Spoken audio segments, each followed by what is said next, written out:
Hi, this is Tom Soane and welcome to another episode of the Anonymous Landlord. And today I am joined by a world exclusive. Yes, you heard that right, a world exclusive. I have never interviewed another property investment guy from my home city of Portsmouth. So I'm really chuffed that I've linked up with Paul Wilkinson today to talk about rent to rent. And Paul's going to share his ideas on rent-to-rent strategies, his opinions on how you can do it, and so on and so on and so on. So I'm very pleased that Paul has taken some time out from his extremely busy schedule to give us all some advice on actual rent-to-rent. So thank you very much for joining me, Paul. It's okay, no problem. Pleasure to be here. Good man. So today we're going to talk through a few things. We're going to start off with talking about rent to rent and company lets, which can be a bit of a swear word in the property industry, but Paul's going to give you a bit of a different way of thinking about company lets and things to watch out for and things to go for with company lets. Paul's also going to talk about how he got into property investing himself and rent to rent as well. And also the key, dealing with estate agents and letting agents and how to manage the rejection, how to keep your mindset in the right place and what sort of attitude traits you can employ in order to be able to get this job right. We'll also talk through risks and rewards and pros and cons and things to look out for and so on like that. And we're going to finish up with Paul's advice on how you can get into property investing. You can start with rent to rent, which actually is one of those strategies where you don't actually need a whole ton of cash from day one. Hey, it helps if you've got a ton of cash day one, but you don't need it, right, Paul? 100%, yeah. I'm happy to share with how we furnished, decorated. The first thing I ever did was a property flip, and first two rent to rent HMOs that we took on, we didn't use any of our own money. Brilliant. All right, well, we're really going to get into it then. So let's start off, and thank you again for joining me, mate. So let's start off in your own words. What is rent to rent and what is company let? Okay, perfect. So rent to rent for me, it depends on where you are in your property journey if you want to get into property. But for me, it, like you just mentioned there, that it was an easy access into property investment without having to use big amounts of cash. So especially if you live down south where we live, if you need a 25% deposit, you're talking 40, 50, 60,000 pounds straight away. And then that's to make probably £300 to £500 a month on like a BRR, so buy, refurb, refinance, once you've rented it out as a buy to let. However, if you don't have that sort of cash, you can, if you find the right rent to rent HMO or serviced accommodation, you can get one up and running and cash flowing for you very fast inside 4 weeks. And you only really need, you can do it in max 5K. But you can probably do it in 1,000 to 3,000 depending on what the property looks like inside. And like I say, there are strategies that you can use that you don't actually have to use your money. So people call it OPM, so other people's money, whether that's the bank's money or a JV investor or money from your mum or something like that. Then it's just a great way to get in there. And that's exactly what we did when we started. And like I say, it can build fast cash flow from like 700 to over £1,000 a month if you do the strategy correctly. Yeah, I love that. And it's becoming quite popular, I think, because people are realizing that they need to start investing money. They need to start making more money on top of their income and to provide some sort of future for family or pension or retirement, whatever it may be. So yeah, no, I like it. It's a good strategy if done right, isn't it?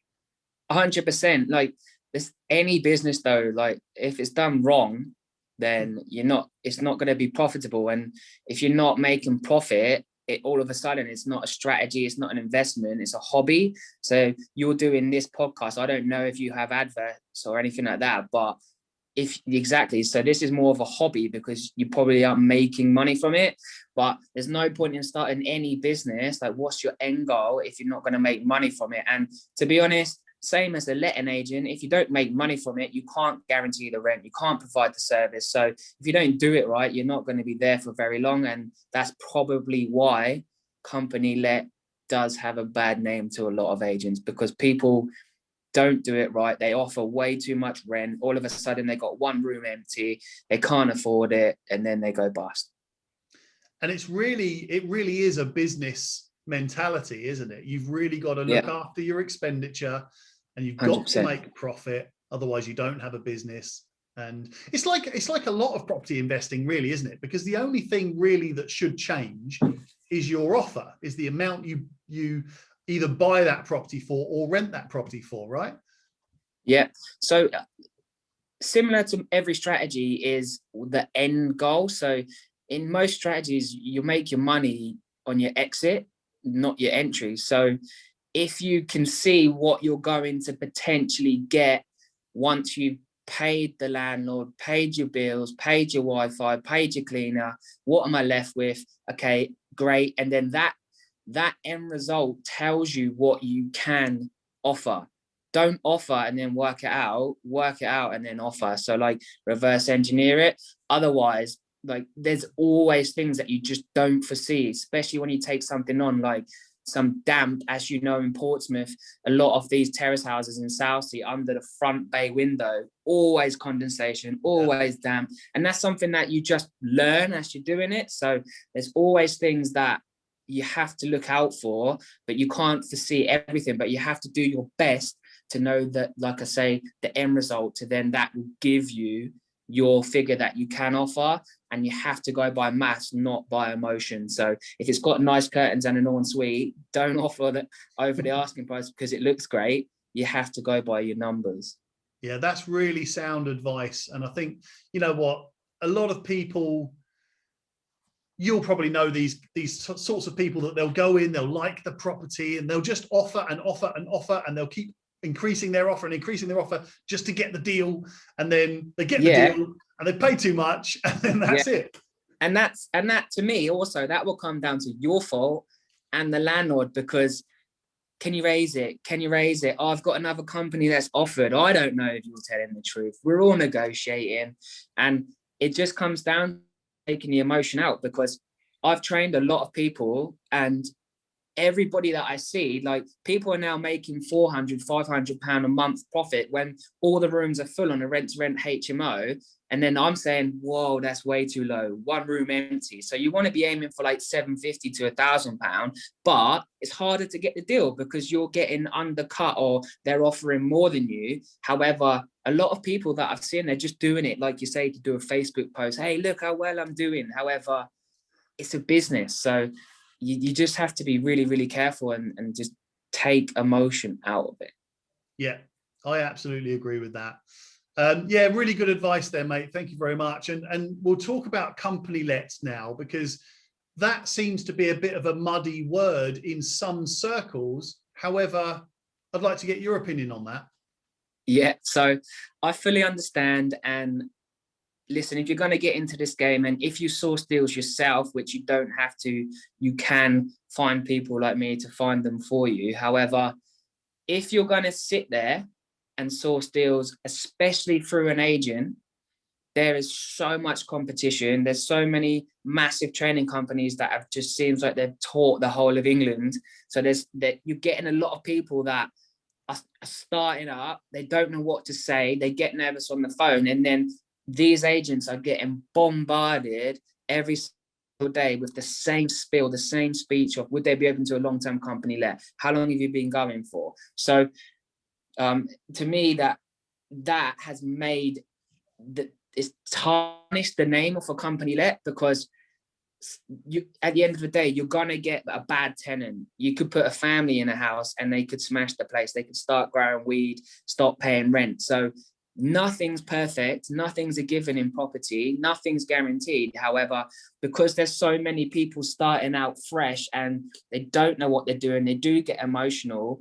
I understand that the agents are just so annoyed of the amount of calls that they get, and I can see it from both points of view. However, some agents are quite rude. They try and make you feel like they belittle you. Is this subletting? You should not be doing this. This is against the law. Like, it's not. Like, so yeah, I can see why it's got a bad name. However, not everybody is the same. So there are good company lets out there, and I believe that it can be a win-win for the agent, a win-win for the owner, and a win-win for the tenants, and a win-win for us. We can all win. It's just about knowing what you're doing again. Yeah, and getting the balance right, isn't it? As long as everybody's making profit, then everybody wins. Yeah, and if you deliver on your product, first of all, you have to have a good product, and don't say you're going to get it clean. Don't say you're going to put professional working tenants in there. If you're going to put not professional working tenants, I don't know, students, DSS, don't say you're going to reference everyone. Make sure you know how to reference people. Like, do they have a right to rent in the UK? Are you using the right contracts that you're supposed to be using? Number one, are you signed up to all the legislations that you need? So it's the same as an agent. So you've got your AML, your public liability, indemnity. You've got your ICO. You're a member of the property ombudsman or the property redress scheme. So you have to start from a great foundation. And if you don't have that, or you can't afford it, don't do it. That's a really good point. And I think a lot of people miss that. And agents probably miss that as well. If they're going to rent out to a company as a company let, like a rent-to-rent strategy, or someone who's doing a rent-to-rent strategy, and that person effectively, it's not subletting, it's sub-managing, isn't it? So yeah, they have to have the same management. There's the same management compliance for that, right? Exactly. We have to have the same, everything that you guys have, we have to have it too.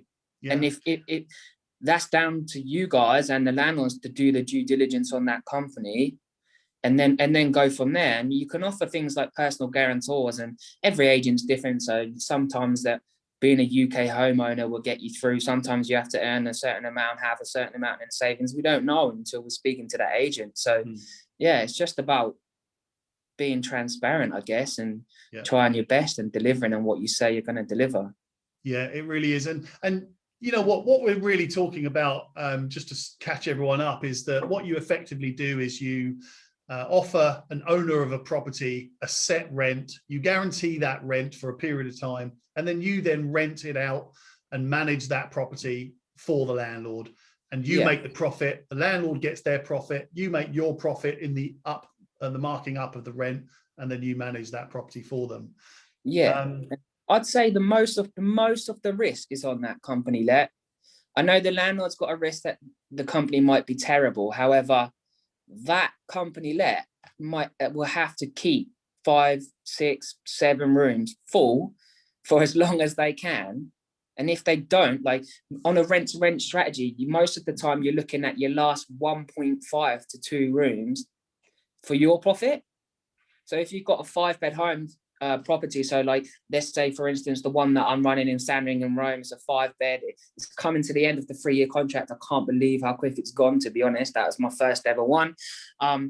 Always full. However, a lot of people will be banking on having the last room full because they've over leveraged, and then that's when they'll start to struggle. Because if say like during COVID, like everyone struggled through COVID. So if you've got one room empty and you're constantly having to pay the landlord out of your own money, then you have to have this in mind that you're not going to have constant 100% occupancy. But if you're making £400 a month from it, you need that to make money. So there it just comes back to knowing what you're doing, I guess. Yeah, and then now we're back to basic business, aren't we? You've got to look after your cash flow. You've got to protect yourself against the risks. And you've got to, you know, you can't just go spending all your money because you might need it. You have to have some sort of backup. If you're going to have one room empty for a whole year, then you need to be able to cover that. Yeah, 100%. I'd say it's better to have no deals than a bad deal. It's better to have no tenants than a bad tenant. Go slow. I didn't do that. I went mental on it for about 8 months and just ended up with about 7 or 8 and was like, how's this happened? Like in the blink of an eye. And then that's how I quit my job and then was doing this full time now. So I was sat in the office. However, I know what I do different now. There's no way I would have taken on the first property, the amount of work that I actually did. Like the landlord must have been absolutely loving it. It was a dump when I took it, and I made it into a palace as best as I could in a way. But yeah. Okay. So let's start out with yours. Let's go through your story now. What did you do for work before you got into property? Mechanical engineer. I used to build satellites for space. Wow. Yeah, I've worked abroad a lot. My initials PW is orbiting planet Mars, which is quite cool. Wow. Yeah, not many people can say that, right? Very interesting. So what made you leave that comfort of that role and probably a good income to going into property? What prompted it? Honestly, I think I'm built to be an entrepreneur. Like, it's not for everyone. I don't know anything more stressful than trying to build a business, having a wife. I don't have kids yet, but I think it's one of the most stressful things you can actually do. Like, I've got more stress now than what I was when I was just going to and from work. However, I don't have to go to and from work, so I don't have to clock in, don't have to clock out. I probably work more hours now, but I want to. It's what I'm trying to do, and yeah, I have massive goals. I want to get to millionaire status. I want to have a lot of property. I want that lifestyle. I want the house, and I have it so deep engraved in me, and I love it. I don't. It doesn't. I wouldn't say it doesn't feel like work for me. However, I don't feel like when I was going to and from work, clocking in and out, you're hanging out with people that you don't want to be with. You're licking your boss's ass because you have to. There's none of that now. So yeah, I'm built for it. That's generally how I feel. I love it. I love learning as well. Learning's amazing. Yeah, it's nice to hear as well. I mean, you said earlier on about doing this podcast, and yeah, it's kind of a hobby, but it's a means to an end as well, in that by doing this podcast. So I'm a property broker, as well as a letting agent and a business owner. So generally speaking, I do this podcast and it attracts a lot of people that want to invest in property. So people that want to find good property deals. And I'm also linked with a ton of sourcing agents and letting agents and estate agents around the country. So I do this podcast for fun. I enjoy talking to people. It's a bit of a show as well, isn't it? Put on a bit of a show. You probably get trickled down revenue, I would have thought as well. So exactly, you might be able to create relationships, etc. And I thought it was amazing. I couldn't believe it when Hayden, is it Hayden? It is Hayden, isn't it? Because I was trying to get something on a purchase lease option, and that's another thing that you can move on to from rent to rent. And yeah, when I got the email saying, "Do you want to come on the podcast?" What? So I done a snapshot and posted about it on my Facebook. It's like, this is cool. And I was like, I'm going to stick up to rent to rent. I'm going to change everyone's mind. So yeah. Well, it's fun for me, and you know, my philosophy is that everybody that listens to this or watches my videos or anything like that, if you're going to be a customer of mine, then great, then cool, we'll work together. If you're not, then I at least want to make sure that people are getting it right by getting people like you on that know their shit and can talk through advice and opinions and things to look out for and things to look for, so that people that aren't my customers and I don't work with every day get this stuff right, because there's a lot of pitfalls. But anyway, we veered off topic there. I want to get back to your story. So you're a mechanical engineer. Your initials are floating around Mars right now, which is amazing. You then took this entrepreneurial spirit and you dived into a property business. How did you get started with your first property deals? Where did you find them? What money did you use? So the first thing I did was I tried to educate myself. So I was listening. I'm a massive fan of audiobooks because, number one, I'm not the best reader. Number two, it would take me a year to finish one book. The only time I read is when I'm on holiday. So I'm a big fan of audiobooks. So just turning my car into a library. So listening to everything. So the first guy that I started really listening to a lot was Rob Moore, and it just blew my mind with the things that he was saying to do, not with just property, but leveraging your time and earning while you're learning. And if you're walking your dog, you can still be learning. It was just great. And I just fell in love with, like, this is immense. What's a virtual assistant? What? You can pay someone in the Philippines to do a lot of admin work for you. So I was like, this quality. Tim Ferriss was another one. And then I paid somebody for day training on rent to rent HMO, which was fantastic. And then he mentored me. I when I first got on the phones, I was awful. I was nervous. I didn't know what I was doing really, but I was just kept on doing it, and kept going for no. There's a good audio book on that as well. So the more no's you're going to get, there's a yes coming. And then I sent out a load of letters, and then somebody called me. That was my first one 3 weeks after my training. That was. Then I was still working at the time. So I changed my shift from 2 in the afternoon to 10 p.m. at night. So I'd get up in the morning, go and decorate, go to work, paint it all over me. Because another thing that I've learned was, when you're first starting out, you think, oh, I'll decorate myself. I'll sit there and build the furniture because it saves time, saves money. However, you're probably better off paying someone to do it, and then you find tenants, because that's how you make the money. So it's just about leveraging your time, but you don't see that until you become that entrepreneur, and you start to think, where am I spending my time? Who am I spending my time with? Like, there's so much to it. And that's, again, why I just love being this entrepreneur. Like, I just love it. But that's how I started. I paid someone, and I think paying someone, especially if they're good, mentoring collapses timeframes, in my opinion. And I've paid for education, I've paid for mentors, and every time I feel like I'm at a level that I want to be, I'm looking for someone that I can actually pay. I want to give my money away to somebody that I believe is better than me. Whereas a lot of people are like, oh, £2,000, that's a lot of money. Well, don't get involved then. So yeah. Well, you're really getting into the whole anonymous landlord mentality there. It's not just about, oh, let someone else do it. It's about who's better to do this job than me. Yeah. What can I do? Like, for example, just managing a property. If you manage your own property on your own, what parts of that management can somebody else do so that I can focus on the money generating stuff? Yeah, so that's as massive. Again, what Rob Moore's on about, it's like income generating tasks. So what's my IGT? What can I do first? And then when you've got a massive list and you're feeling overwhelmed, you start to think, right, who can I get to do this, rather than how can I do this? Number one, why would you want to manage tenants to start? Like, I learned that fast. When we had 3 properties, 15 tenants, I was like, oh, I'm not doing this. My tap's leaking, whatever. So outsource. So then I started paying someone to manage the portfolio for me, because I just didn't want to deal with that.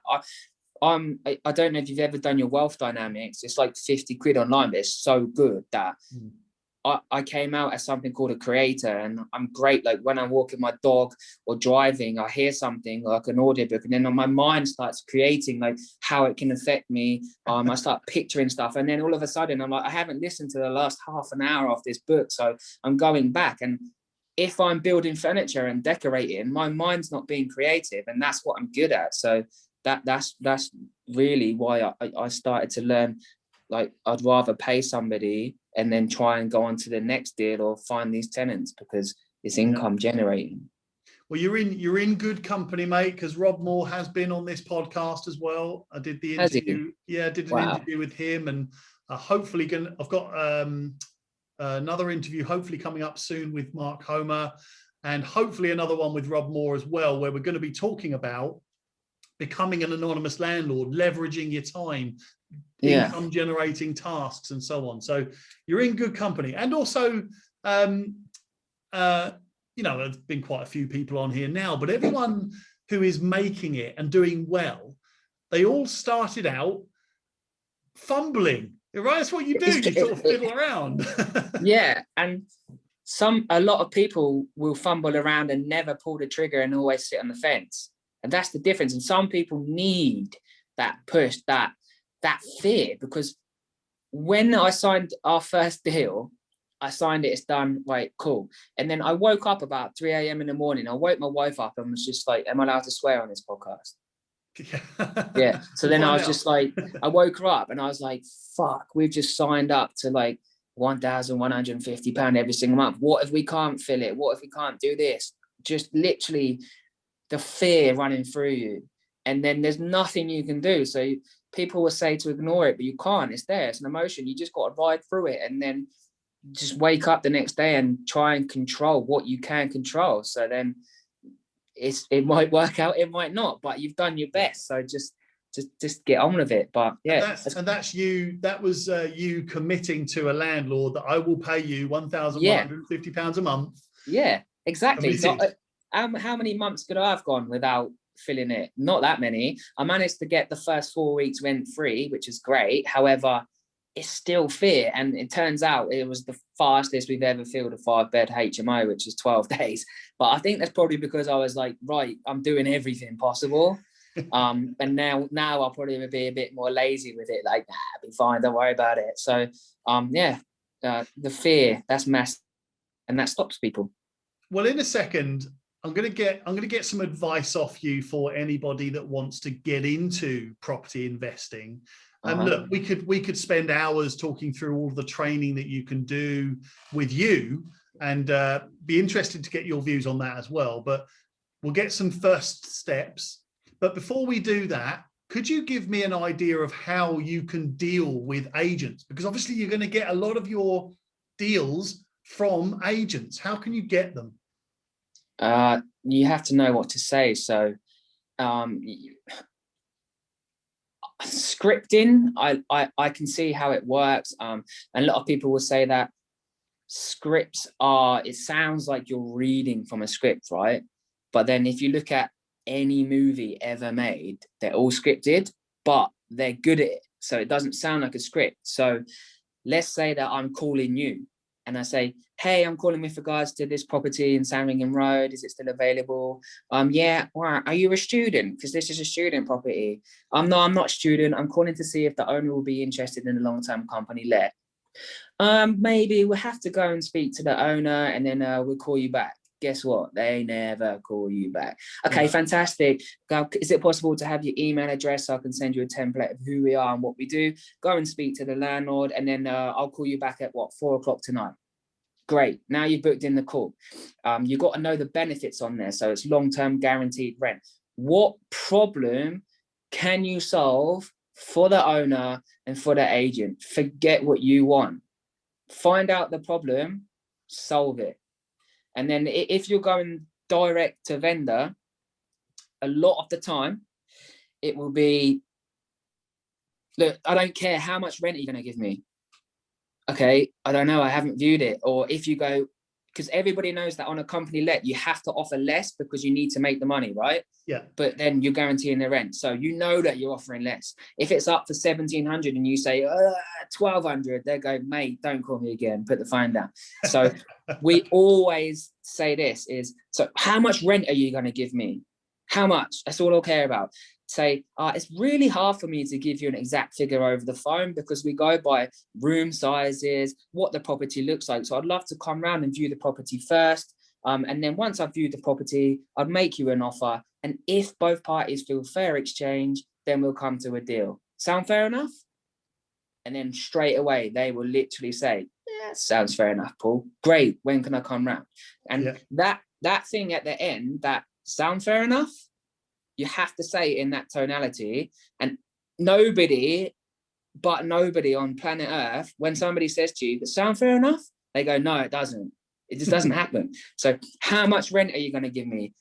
It's really hard for me to give you an exact figure over the phone. We'd love to come around and view the property first because we go by room sizes, what the property looks like. So we can book a viewing in, and then after the viewing, I'll give you a proposal via email. And if both parties feel fair exchange, then we'll come to a deal. Does that sound fair enough? Sounds fair enough, Paul. Great. When can I come round? Boom, you're in there. And then one massive thing is that if you do meet the owner directly as well, they don't know you. You don't know them. They're probably a bit wary. They're thinking that who's this guy is going to come around and scam me? Guaranteed rent. What is this? What joke is this? So you have to imagine that there's a see-through door between you and them, and it's your job to get that door open. So then how are you going to do that? You can't go in and say, like, what's your problem? How can I solve it? It sounds Larry, but what's your problem, mate? So yeah. So you can't just go in there. So then once you're there, you've done the bullshit, like, yeah, how's the weather, COVID, Brexit, blah, blah, blah, the little small talk. And then say politely, do you mind if I ask you a few questions so I can tailor make our product to help solve your needs best? You're asking them if it's okay. You're going to get permission to ask them. Yeah, that's fine, Paul. Great. Have you been using it as a student house? how long have you been using it as a student house?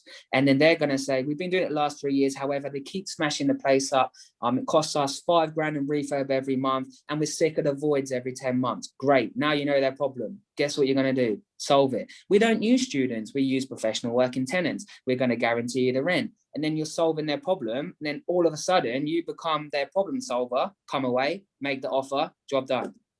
There you go. Perfect. There's the there you long go. spiel. Paul Wilkinson, everybody. Look at that. It's easy as that. That was non-prepared. That was completely spontaneous. So well done, mate. What a rant. I love it. Yeah, I literally, that's what I teach people to do and say, and it's worked over and over again. So why change it? Yeah, exactly right, mate. And I appreciate you going through all of that. So let's talk a bit about the risks, the rewards, the pros and cons of this strategy, the rent-to-rent strategy. Cool. So let's start with the risk, the negative. So I get a lot of people that ask me, is it guaranteed? So even if you're doing rent to service accommodation, you'll probably get around £600 a month, 75% occupancy. First thing, is that guaranteed? And then they always say, no, nothing in property is guaranteed. So if you've got a HMO or buy to let, you're only going to make money if you filled it. So if you don't fill your rooms, you don't fill your house, you don't get guests checking in and out, you're not going to make money, whether you own it or it's rent to rent. So the first risk is if you don't fill it, if you've not done your due diligence on the area, and that's the main risk, is that you're not going to be able to afford either your mortgage or paying the landlord. I think people sometimes forget, I speak to a lot of property investors, and a lot of people want to be that anonymous landlord, don't they? And I wasn't name dropping the podcast there.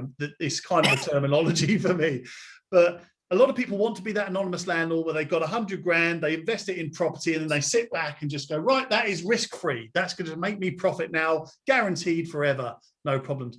But it's still an investment. You can invest in Apple and lose money. You can invest in Amazon, and I'm currently down on Amazon shares, so I know this firsthand. But the point is, you're absolutely right. It's still an investment. There is a risk. Yeah, if there wasn't a risk, everybody would be doing it. True. So that's the main risk, in my opinion, is filling it. Yeah, it might burn down or something, but that's not really going to happen too often, I would have thought. Another risk could be that, especially in rent to rent, that if you're not taught correctly, you might not be hitting the standard you have to, or you might not be giving the tenant that's checking in everything you're supposed to do, and then all of a sudden you can't evict them. So that could be a risk as well, that all of a sudden the landlord might want his property back and you can't get anyone out, and that's their right to actually stay in there because you haven't done what you're supposed to do. What else could you have as a risk? Over offering, too much rent, didn't do the price of the refurb correctly, dodgy tradesmen. So there's a lot of things that can go wrong, but it's business, isn't it? That's entrepreneur. If you don't want the risk, don't go and get 9 to 5. Yeah. So what's the reward? Not a lot, no. This is an anti-rent to rent podcast, really. Yeah. Yeah. So for me, first and foremost, is, like I say, it's fast. It's not easy, or should I say, it's easy to get into and do it right, but it's not simple. But as long as you follow the steps that you're supposed to follow, you can build cash flowing properties that you do not own. So you're controlling someone else's asset, and you can do it fast, and you can do it with low money or no money.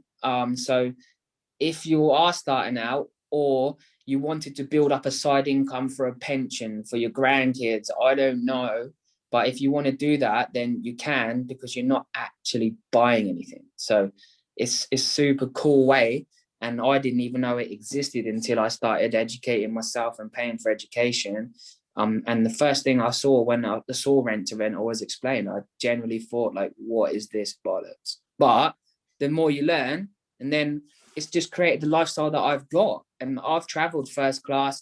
I quit my job after 3 deals. I'm now sat in a nice office in Port Solent. I've got people that work for me. It's rent to rent's changed my life, and it can lead on to bigger things like, you know, that I was trying to get that property in Sandringham Road on a purchase lease option, and I know that the owner was interested because it was up for sale and for rent. And I've now had people coming to me for advice, so I started training people. I started selling deals on their own, and now we've got a high ticket whereby you invest, we do the rest. So somebody can come to me and say, right, find me a deal, set it up and get it managed, and they'll pay me. And that's an upfront payment of like quite the decent money that I'd consider decent 3 years ago, considering I wasn't doing anything. So it can go on to different things, talking on to podcasts, like building your personal brand, using social media. And all of that started with just trying to get out my job, really, via rent to rent. So yeah, it can lead on to so many things, relationships. So I think it's fantastic, but you do have to put a lot of effort in. By the way, the owner of that house that you're talking about, just to catch everybody up, I first heard of Paul because he made an offer on one of my Pink Street letting agents, one of our properties. It was a fair offer. I actually looked at it myself because the owner listens to this podcast. And Nice. I had a look at the offer myself, and I said to the owner, you should take this offer. Because I think you offered a lease purchase option. Yeah. It was exactly a very fair one. Yeah, I thought so. Hopefully it comes back around. So yeah, there you go. If it does, please contact me first. Yes. Well, that was it. And really what would have happened there is the owner, their pain point was that they weren't getting any income from that property. And the second pain point was that they wanted eventually to exit from that property and reinvest the money. Someone's calling you, I guess, because you've just gone off. There you go. Yeah, I'm back. Yeah, so they wanted to exit from that property and reinvest the money. And you solved both of those pain points with a good offer. And I did say to him at that time, you should take that offer. It's a really good offer. It does what you need it to do. Mm-hmm. But we'll see. We'll find out about that. Yeah. So let's just quickly wrapping up the risks and rewards. What steps can you or a beginner property investor take to protect yourself from that risk? First and foremost, I always come back to it, is get good education first. It's great listening to podcasts, audiobooks, books, YouTube. However, people are not going to give everything away for free. Why would they? They've paid for it. They've paid to learn it. They've put time and effort every single day into what they do. So you have to know the legislations to start to sign up to. Otherwise, you're running an illegal business. So you have to do that. And the only way you're going to be able to do that is learn. So in my experience is, again, I'm not going to name drop him again, but when something's free, it's worth every penny. So it's not going to be the best. So yeah, education for me is number one. And then number two is follow it to the T. So if you get taught something, don't just ignore it and then go and do something different. And it sounds funny, but I know people that have done it. I do too. And yeah, so if you do those things at the start, I think you're creating a great foundation, and then just persevere with it. And to be honest, there's not that much risk in the doing the rent-to-rent strategy. If you get taught well, you do your due diligence, you do the best you can. And if you're 80% sure, because you can never be 100%, if you're around 80, 85% sure, then just pull the trigger. Otherwise, you're never going to change. You can't solve a problem by being the person you were yesterday. So education again, and learning and just expanding your knowledge, you can just become better and better in what you want to do. So yeah, and the only way you're going to do that is by seeking out help. Yeah, and you know what, this goes the same way for landlords as well. You know, if landlords are sitting on properties that they're struggling to fill up and they're not having a great time with income, this does solve a problem for those people. But as we said at the beginning, there might be a bit of a stereotype or a stigma around company lets or rent to rent. So I know that to be true for sure. Yeah. And it's just got to, I think from a landlord's perspective, it's just got to work for you. It's got to achieve your goal, and then it can achieve the rent to renter's goal, and everybody's happy. 100%. And then if they don't want to do it, if they are looking for full rent, then fine, company let's not for you. Yeah. Just thank you so much. Do you have anyone else on your books that can potentially want this? So that'll be the next question on it. And one thing I'd say as well is that the only thing that is constant in change in property is change. And I'm talking about smoke alarms, fire doors and stuff like that, that even during COVID is so hard to keep up with. Okay, so how much notice does the tenant have to have now? If you give them section 21, it's like, was 2, then 3, then 6 months. You're like, well, I don't know what's going on. But that's one thing, that the only thing that is constant is change. And it's important to try and keep up the best way you can, because otherwise you could fall over. And I guess that could be another risk. Yeah, absolutely. Full on. So you do a lot of training for people as well, don't you? And in a second, I'm going to get your, let's actually give it your top tips for anybody who wants to start property investing in rent to rent or any other property investments that you might be able to think of. But before we go through that, let's just find out, I just want to find out what training you provide and how people can contact you if they want to. So we used to do like one-to-one personal training, however, taken up too much of my time, and it was great while it lasted. But now we're offering a product whereby somebody can come to me and say, look, I want to start building a company-let portfolio, or whether it's serviced accommodation or whether it's rent-to-rent HMO, but they don't want to get involved in sourcing it, because a lot of people that they don't understand is when you're trying to source it, it is so time consuming. You're gonna hear the word no over and over and over again, and you could do it for a week and think, you know what, I'm not doing that anymore, I quit. And that's what a lot of people do. So we can do that for you. We can find the property for you. If it's serviced accommodations, we can go in there and we decorate it for you, we'll furnish it for you, we'll get professional photos for you, we can get it managed for you. So if you're an investor and you want to build controlling someone else's asset-based income or portfolio like we have, then all you have to do is invest in us, and then we will literally do everything else for you. So it's like hands off, and that's not really for a new starter unless you've got that pot of money that you want to use. So we're really targeting people that are maybe, I don't know, 40 plus. You want to build up a side income for your pension or put your grandkids through decent schooling. I don't know, everybody's slightly different. However, you can come to us, give us the money, so invest in us and we'll do the rest. You invest, we do the rest. And that's what we're doing now. And you can go on my profile now on Facebook and you can see our latest one that we did in Cambridge. Like, the property is insane. We've done a fantastic job. And his name's David. He's 64 and he wants to build up an income fast. So that's what he did. Okay, great. So contacting you through Facebook is probably your best route? Yeah, Facebook. If you've got my number, call me. But yeah, Facebook Messenger, I'll always reply. I do get quite a lot of messages now of everybody wanting something for nothing. Yeah, like podcast interviews, right? Yeah, I actually enjoyed that. But I do love videos. Like, there's so much content that's free on my Facebook that I'm giving out for nothing. So even if you just want to go on there just to learn more, you can do that. And it goes back 3 years. So there's a lot on there. But yeah, Facebook Messenger is the best place to try and get in touch with me, especially if you want to work with me. And then that's great. And then we'll have a video call. So we don't work with everybody. If we feel that it's not, I like it to click. I don't just want to take people's money just because it's easy for me to do. I want to build that relationship, and we've done that with a lot of our clients, and again they just come back to us over and over again. So it's worked out like that. Good, win-win. That's what everybody needs to go for. I think James Caan said that in his book, which no doubt you've listened to.